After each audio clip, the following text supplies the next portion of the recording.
Ces images vous choquent? Celles-ci vous paraissent ridicules ou au mieux attendrissantes? J'imagine que celles-ci vous font marrer. Qu'il ou qu'elle pratique le judo, la natation, la course ou encore le tennis, les athlètes sont très nombreux à s'imposer de petits rituels avant chaque compétition. D'abord la jambe gauche, toujours, chaussettes, chaussures, puis la jambe droite. Mais quels effets ces rituels de préparation ont-ils sur le mental et pourquoi n'est-ce pas toujours si mal d'en adopter? On vous explique. Avant chaque grand championnat, l'athlète Léa Sprunger arbore un nouveau bijou ainsi qu'une nouvelle coupe de cheveux. Avant chaque départ, la coureuse Mujinga Kambudji, elle, se focalise sur un point pour faire le vide dans sa tête. Je pourrais bien évidemment vous citer les emblématiques rituels de Rafael Nadal qui, avant chaque service, réajuste son slip, puis son t-shirt sur ses épaules, avant de ranger ses cheveux derrière chaque oreille, le tout en faisant rebondir sa balle. On le sait bien, le sport de haut niveau nécessite une préparation mentale hors pair. Pour de nombreux athlètes, établir des routines et des rituels permet d'apporter un cadre, une structure dans des moments d'incertitude.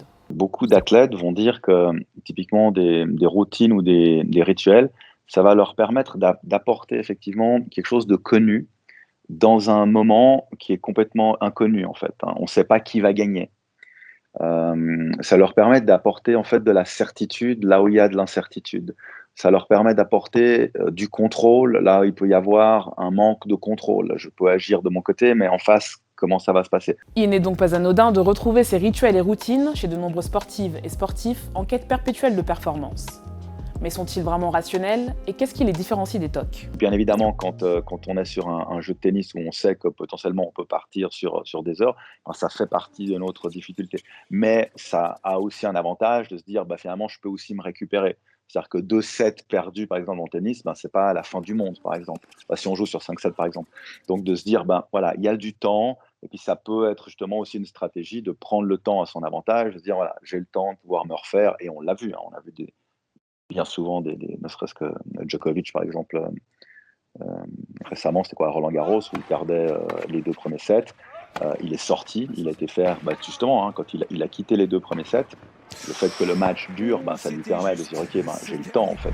Routine et rituels s'imposent donc pour les athlètes comme des repères logiques, même si certaines habitudes peuvent paraître plus surprenantes que d'autres.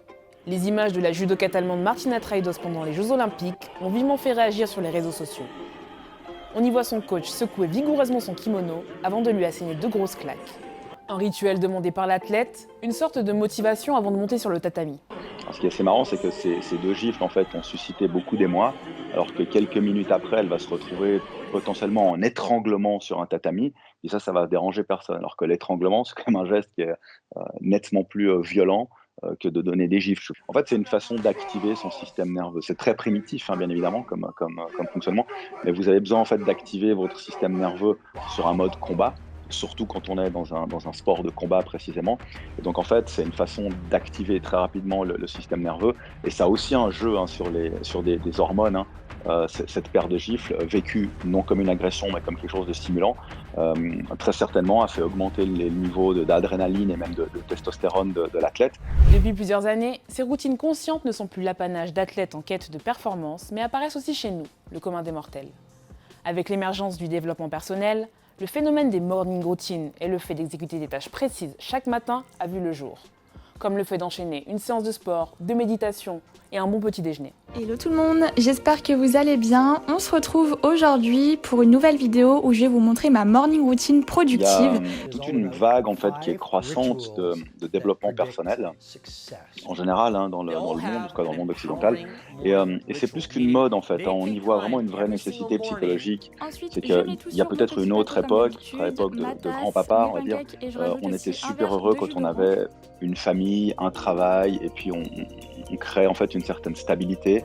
Et puis on était content d'avoir cette stabilité et on avait raison d'être content. Aujourd'hui, on se rend compte en fait que la stabilité suffit plus aux individus. On a besoin en fait d'avoir du sens. Et que si on a une journée simplement avec de la stabilité ou un travail qui dit bah oui, chaque mois je reçois ma fiche de paye, etc., c'est plus suffisant en fait pour nous permettre d'être épanoui. Et c'est vrai, quelqu'un qui se dit mais non, en fait, moi j'ai envie de me réaliser, j'ai envie de réaliser ma vie, j'ai envie de réaliser mes rêves, mes objectifs. Bah, c'est finalement une certaine quête de performance parce qu'on doit être au top en fait. Avoir des rituels et des routines pourquoi pas. Mais quitte à choisir, il faut reconnaître que commencer sa journée par un bon petit déjeuner ou une séance de sport, c'est quand même nettement plus agréable que de se faire secouer par une paire de claques.